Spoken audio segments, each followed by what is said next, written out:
The basic definition of visual meta is an approach to add the document's metadata to the end of the document. This is what paper meta looks like. On the first page there's information about the printing of the book.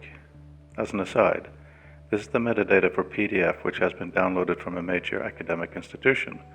No useful metadata at all.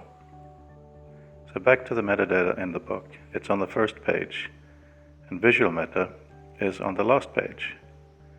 It's based on BibTeX, but the citation data is on one line to save space. There can be a lot of information, but it's easy to describe.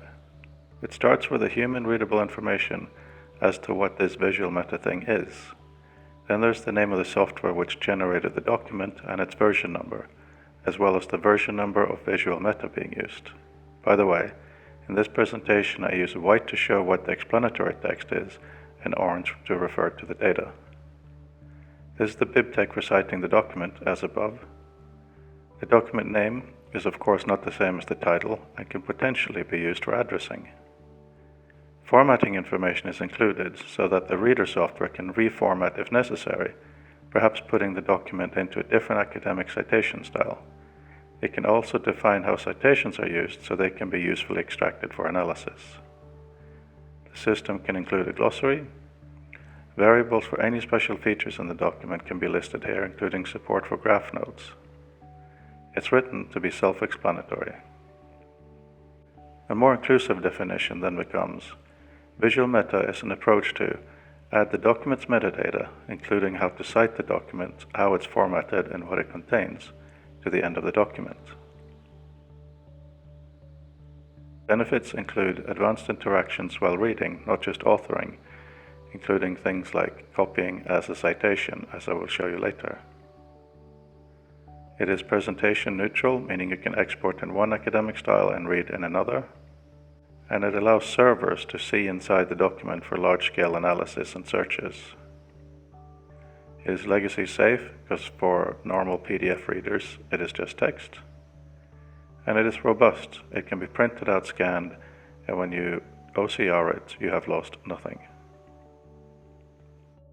I've implemented visual meta in my Liquid Author word processor, and have built Liquid Reader, a PDF reader, so I can test the full workflow. Both applications are available for macOS.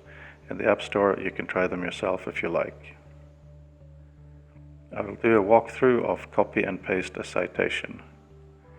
In Liquid Reader, we select any arbitrary text, copy it, go to Author, paste, and we get a dialog asking if we want to paste a citation, which then pastes it correctly. If you click on this citation, we get a dialog where we can choose the display style. This means that you can really see that this was not pasted just as plain text. Crucially, you can also go to any citation in Author, click on it. At the bottom in the middle you can choose Copy Citation. Go to any other Author document and paste it, and it will ask the same thing: do you want to paste a citation?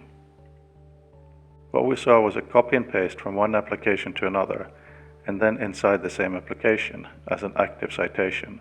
In other words, a citation I could change the style of appearance and which would be automatically added to the reference section on export. What made this possible is simply by including context information in the clipboard, in this case using the BibTeX style. Chris Gutteridge calls it augmented copy, and I like that. This is the key. The visual metadata and the augmented copy data is the same thing.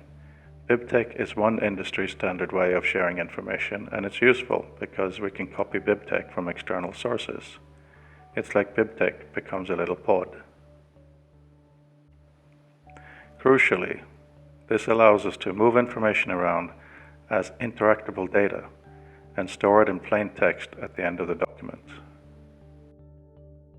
The final definition then becomes: visual meta is an approach to add the document's metadata, including how to cite the document, how it's formatted, and what it contains, to the end of the document, and to augment copying with the same metadata. By the way, you can use this on legacy documents. Please have a look at their websites for specifics on how to do this.